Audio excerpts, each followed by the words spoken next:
Hi friends, welcome to Siri vlogs. ఒక తెలుగు అమ్మాయి channel. ఎలా ఉన్నారండి మీ అందరూ? మేమైతే చాలా బాగున్నాం. అండ్ ఈరోజు మీకు ప్లానర్ ఎలా తయారు చేసుకోవాలి చూపిస్తాను. దీనికి మీరేమి కొత్తగా షాపింగ్ చేయనవసరం లేదండి. ఇంట్లో ఉన్న పాత డైరీస్ని హ్యాపీగా యూస్ చేసుకోవచ్చు. ఈ డైరీ చూస్తున్నారా, 2016 అప్పుడుది, అంటే 9 years బ్యాక్ డైరీ. మొన్న అమ్మ వాళ్ళ ఇంటికి వెళ్ళినప్పుడు అమ్మ కొన్ని డైరీస్ ఇచ్చిందనమాట, ఖాళీగా ఉన్నాయి యూస్ చేసుకోవాలి. సో అట్లా తెచ్చుకున్నాను వీటిని. ఒకవేళ మీ దగ్గర డైరీ లేదనుకోండి, నోట్బుక్స్ ఉంటాయి కదా, వాటిలో కూడా చేసుకోవచ్చు. నేను స్టార్టింగ్ అయితే నోట్బుక్స్లోనే చేసుకున్నాను. ఇప్పుడైతే డైరీస్ ఉన్నాయి కాబట్టి వీటిని యూస్ చేస్తూ ఉన్నాను.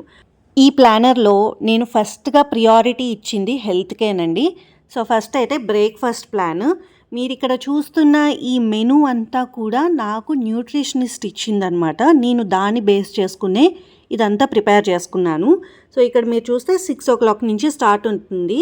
మనం ఎట్లాగో ఆ టైంకి లేచి పిల్లలకి కానీ హస్బెండ్ కానీ మనము లంచ్ బాక్స్ ఇవన్నీ ప్రిపేర్ చేస్తూ ఉంటాం కదా. సో మార్నింగ్ ఆల్మండ్స్ తీసుకోవడము, కొంచెం సలాడ్ లాగా ఏమైనా తీసుకోవడం, క్యూకంబర్ కావచ్చు, లేకపోతే క్యారెట్ కావచ్చు, ఇట్లాగా ఇంకా బీట్రూట్ జ్యూస్ కావచ్చు, లేకపోతే డ్రై ఫ్రూట్ డ్రింక్ కావచ్చు, అలాగా. తర్వాత 8 to 9 వచ్చేసి మనకి ఈ టిఫిన్ అనమాట, ఏదో ఒకటి.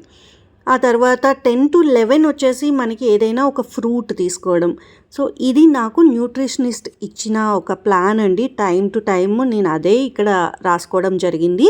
మీరు ఇక్కడ నోటీస్ చేస్తే ఈ ట్రాకర్లో మీకు డిసెంబర్ నుండి ఉంటుంది. డిసెంబర్ నుండి ఎందుకు అంటే Jan 1 అప్పుడు స్టార్ట్ చేసేద్దాము అని చాలామంది చాలా రెజల్యూషన్స్ అనుకుంటారు, కానీ అది సాధ్యం కాదండి. సో ఏదైనా ముందు నుంచి ప్లాన్ చేసుకోండి, అప్పుడు మీకు అది ఒక హ్యాబిట్ లాగా అవుతుంది. ఆ ఇయర్ అంతా హ్యాపీగా వెళ్తుంది. అంతేగాని అన్నీ ఆ రోజే చేసేస్తాము. Jan 1 అంటే ఇట్లా జాగింగ్కి వెళ్ళిపోతాము, వాకింగ్కి వెళ్ళిపోతాము, జిమ్ కొట్టేస్తామంటే అవ్వదు. అట్లాంటివి సాధ్యమే అవ్వవు. ఇక్కడ నెక్స్ట్ పేజ్ వచ్చేసి లంచ్ డిన్నర్ ప్లాన్ అండి. నేను మండే టు సాటర్డే మాత్రమే రాశాను, సండే రాయలేదు. ఎందుకంటే రెగ్యులర్గా మేము సండే బయటకు వెళ్తాం కాబట్టి. సో ఆ ఇదిలో నేను సండే అన్నది మెన్షన్ చేయలేదు. అండ్ ఇవన్నీ చేంజ్ అవుతూ ఉంటాయి. మనకి మార్కెట్లో ఉండే కూరగాయలు బట్టి మన మెనూ చేంజ్ అయిపోతుంది, మనకు ఆ రోజు ఉండే ఇంట్రెస్ట్ బట్టి చేంజ్ అయిపోవచ్చు. నేను ఇట్లా ఎందుకు రాసి పెట్టుకున్నానంటే గ్రాసరీ షాపింగ్ అప్పుడు కూడా మా వారు ఆఫీస్ నుంచి ఫోన్ చేసి ఈరోజు ఏం తెమ్మంటావు అంటే నాకు చెప్పడానికి కూడా ఒక్కొక్కసారి ఇదవుతూ ఉంటానన్నమాట. ఈరోజు ఏం కావాలి, ఏమున్నాయి అట్లా. సో ఇట్లా పెట్టుకుంటే మనకు ఆ లిస్ట్ కూడా ఈజీగా ప్రిపేర్ చేసేసుకోవచ్చు అన్నట్టుగా ఇది ప్రిపేర్ చేశాను నేను.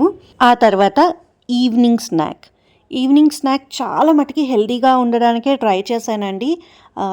నా డైట్ ప్లాన్లోదే ఇందులోకి నేను షిఫ్ట్ చేశాను. కానీ ఒక్క ఫ్రైడే రోజు మాత్రం కొంచెం చీట్ డేలా పెట్టేసుకున్నాను. ఆ రోజు మ్యాగీ పెట్టుకున్నాను. నాకు మ్యాగీ చాలా ఇష్టం అనమాట. నేను ప్రెగ్నెంట్గా ఉన్నప్పుడు ఫస్ట్ ట్రైమిస్టర్ అంతా మ్యాగీతోనే గడిచింది. మ్యాగీ అంటే నాకు అక్షయ్కి ఒక ఎమోషన్ అనమాట. అండ్ సండే బయటకు వెళ్తాం కదా అన్నట్టుగా అక్కడ ఏమీ ఫీల్ చేయలేదు. మిగతా అన్ని రోజులు కూడా హెల్దీగా రాశాను. సో వాటినే ఫాలో అవుతాము. ఇదంతా డైట్ చార్ట్లో నాకు ఇచ్చిందే నేను ఇందులో పెట్టాను. అండ్ అది ఇంట్లో అందరికీ అలవాటు కూడా చేసేసాను నేను, ఆ సలాడ్స్ అవన్నీ. సో అందరూ కూడా హ్యాపీగా తింటారు. ఇప్పటి వరకు మీరు చూసిందంతా కూడా మీరు 3 రకాలుగా వాడుకోవచ్చండి. ఒకటి ఒక ప్రాపర్ హెల్దీ డైట్ ప్లాన్. సెకండ్ది వచ్చేసి మీరు దాన్ని గ్రాసరీ లిస్ట్ ప్రిపేర్ చేసుకోవడానికి వాడుకోవచ్చు, మీల్ ప్రెప్ కింద వాడుకోవచ్చు. సో ఇదంతా అయిపోయిన తర్వాత ఇంటి పనులకు వద్దాం. క్లీనింగ్ పని కూడా మనం ప్లాన్ చేసుకుంటే అలసిపోకుండా హ్యాపీగా చేసుకోవచ్చు. నేనైతే ఇంకా హౌస్ హెల్ప్ ఎవరిని పెట్టుకోలేదు. సో ఇంత పెద్ద ఇల్లుని ఎలా మేనేజ్ చేస్తున్నామంటే ఇట్లా నేను ప్లాన్ చేసుకుంటున్నాను కాబట్టి ఎప్పటికప్పుడు చిన్నగా నేను చేసుకుంటానండి. అన్నీ ఒకేసారి చేసి అలసిపోయి కళ్ళు తిరిగి పడిపోయే కంటే ఇట్లా చేసుకుంటే హ్యాపీగా ఉంటుంది. సో ప్రతిరోజు కామన్ ఉన్నదైతే గిన్నెలు తోమడము. అది కాకుండా మిగతావన్నీ నేను ఇట్లా రాసి పెట్టుకున్నాను. సో ఏ రోజు ఏం చేయాలి, లాండ్రీ ఎప్పుడు, ఫ్రిడ్జ్ క్లీనింగ్ ఎప్పుడు, బట్టలు మడత పెట్టడం ఎప్పుడు, kids room, main bedrooms, dining area. Hyderabad వచ్చాక ఇక్కడ ఇల్లు అయితే పెద్దదండి, 4 BHK. సో పెద్ద ఇల్లు కాబట్టి అంత రోజు క్లీన్ చేయడం సాధ్యం కాదండి. అందుకని నేను ఇట్లా ప్లాన్ చేసుకున్నాను. మీరు ఒకవేళ 2 BHK అట్లా అయితే మీరు రెగ్యులర్గా అన్నీ క్లీన్ చేసుకోవచ్చు. బట్ 4 BHK సాధ్యం కాదు. సో అందుకని నేను వర్క్ని డివైడ్ చేసుకుని ఇట్లా చేసుకుంటూ ఉన్నాను.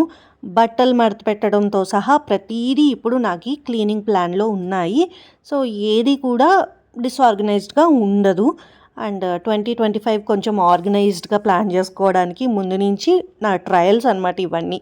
అండ్ నెక్స్ట్ వచ్చేసి వర్క్ ప్లాన్. ఒకవేళ మీరు వర్క్ చేస్తూ ఉంటే దానికి గాను మీరు ఐడియాస్ కానీ మీ థాట్స్ కానీ మీరు ఇందులో పెట్టుకోవచ్చు. సో ఇక్కడ నేనైతే ఇట్లా సింపుల్గా ప్లాన్ చేసుకున్నానండి. మీకు నచ్చినట్టు మీరు ప్లాన్ చేసుకోండి. మీ క్రియేటివిటీ మీద ఆధారపడి ఉంటుంది. ఇట్లనే అని కాదు, మీరు మంచిగా డిజైన్స్ వేసుకోవచ్చు, స్టిక్కర్స్ పెట్టుకోవచ్చు. నేనైతే వాటర్ కలర్స్తోనే ఇట్లా చేశాను. సింపుల్గా చేసుకున్నాను ఎందుకంటే ఎవ్రీ మంత్ చేసుకోవాలి కాబట్టి. అండ్ నెక్స్ట్ వచ్చేసి హ్యాబిట్ ట్రాకర్. ఇది ప్రతి ఒక్కరికి నేను సజెస్ట్ చేస్తానండి. చాలా చాలా యూజ్ అవుతుంది నాకైతే. సో ఇందులో కొన్ని సిల్లీగా అనిపించవచ్చు, కానీ ట్రై చేస్తే చాలా బాగుంటుంది. ఫస్ట్ది వచ్చేసి సన్లైట్ అని ఉంది చూసారా, మనలో చాలామంది నెగ్లెక్ట్ చేస్తాము. మీలో ఎంతమందికి విటమిన్ డి డెఫిషియన్సీ ఉంది అన్నది కమెంట్స్లో రాయండి కదా. చాలామందికి ఉంటుంది. సన్లైట్ ఫ్రీగా వస్తుంది కానీ మనం వాడుకోము. ఇకపోతే వాటర్ ఇంటేక్ విషయంలో నేను చాలా నెగ్లెక్ట్ చేస్తూ ఉంటానండి. ఏదైనా తిన్నప్పుడు వాటర్ తాగుతాను కానీ మిగతా రోజంతా నేను అసలు వాటర్ తాగను. అందుకని అది కూడా మెన్షన్ చేసుకున్నాను అనమాట. నెక్స్ట్ వచ్చేసి రీడింగ్. నేనైతే ఎండలో కూర్చున్న టైంలో కూడా ఏదైనా బుక్ తీసుకుని చదువుకుంటూ ఉంటాను. మీరు నా పాత వ్లాగ్స్ చూస్తే మీకు బాగా తెలుస్తుంది. సో రీడింగ్ నేనైతే అది కూడా ట్రాక్ చేసుకోవడానికి పెట్టుకున్నాను. అండ్ నో స్పెండ్, అసలు ఏమీ ఖర్చు పెట్టకుండా ఎన్ని రోజులు ఉంటాను నేను అన్నది కూడా నేను పెట్టుకున్నాను. ఎందుకంటే అది నాకు సేవింగ్స్కి హెల్ప్ చేస్తుంది, నాకు ఇష్టమైనవి కొనుక్కోవడానికి హెల్ప్ చేస్తుంది అని. నెక్స్ట్ వచ్చేసి వర్కౌట్. ఇది ఏ ఫామ్లో అయినా కావచ్చండి. యోగా కావచ్చు, వర్కౌట్ కావచ్చు, లేకపోతే వాకింగ్ కావచ్చు, ఏదైనా కూడా ట్రాక్ చేసుకోవాలని. సెల్ఫ్ కేర్ విషయంలో అండి చాలామంది only hair care, skin care ఇవే అనుకుంటారు. కానీ మనం నోటీస్ చేసుకుంటే వాటర్ ఇంటేక్ కావచ్చు, సన్లైట్లో కూర్చోవడం కావచ్చు, లేకపోతే వర్కౌట్స్ కూడా సెల్ఫ్ కేర్లోకే వస్తాయి. కానీ చాలామంది ఇట్లా డెఫినేషన్ మార్చేశారు అనే చెప్పుకోవాలి. అండ్ నో షుగర్, ఇది కూడా సెల్ఫ్ కేర్లో భాగమే. కానీ నేను మానిటర్ చేసుకోవాలి అనుకుంటున్నాను. నేను కొంచెం చాక్లెట్స్, ఐస్ క్రీమ్స్ ఎక్కువ తింటూ ఉంటానన్నమాట. దానివల్ల హెల్త్ ఎఫెక్ట్ అవుతుందేమో అన్న భయానికి నేను నో షుగర్ అని కూడా పెట్టుకున్నాను. సో ఈ హ్యాబిట్స్ని నేను ట్రాక్ చేసుకోవాలి, మానిటర్ చేసుకోవాలి అన్నట్టుగా ఈ ప్లానర్లో ఇంక్లూడ్ చేయడం జరిగింది. అండ్ ఇక్కడ నేను ఇంకా ఏం రాయలేదు. లాస్ట్ ఏం రాస్తే బాగుంటుంది అని మీరు కమెంట్స్లో రాసి చెప్పండి, ఓకేనా. ఏదైనా మిస్ అయ్యానా అని. అండ్ నెక్స్ట్ వచ్చేసి టు డూ లిస్ట్. ఇది డే టు డే చేంజ్ అవ్వచ్చు. ఏదైనా ఇంపార్టెంట్ థింగ్ ఉంది మర్చిపోతాము అనుకుంటే ఇట్లా హ్యాపీగా రాసి పెట్టుకోవచ్చు. సో టు డూ లిస్ట్ ఏ రోజుకి ఆ రోజు రాసేసుకోవచ్చు. అండ్ ఇంతే అండి. నేను ఇవన్నీ మెన్షన్ చేసుకున్నాను నా ప్లానర్లో. మీకు కూడా యూజ్ అవుతుంది అనుకుంటున్నాను.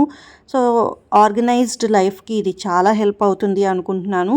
సో మీలో ఎవరికైనా నచ్చితే ఈ కాన్సెప్ట్ అన్నది కమెంట్స్లో రాసి చెప్పండి. మీ ఇన్పుట్స్ కూడా షేర్ చేయండి. నేను ఏదైనా మిస్ అవుతే మాత్రం నాకు చెప్పండి, రిమైండ్ చేయండి, నేను యాడ్ చేసుకుంటాను నా ప్లానర్లో. ఈ ప్లానర్స్ అన్ని ఏజ్ వాళ్ళకి చాలా బాగా హెల్ప్ అవుతాయండి. మనకనే కాదు, మనం పిల్లలకి కూడా ఇంట్రడ్యూస్ చేయవచ్చు. డైరీ రైటింగ్ మనకి చిన్నప్పుడు ఉండేది కదా.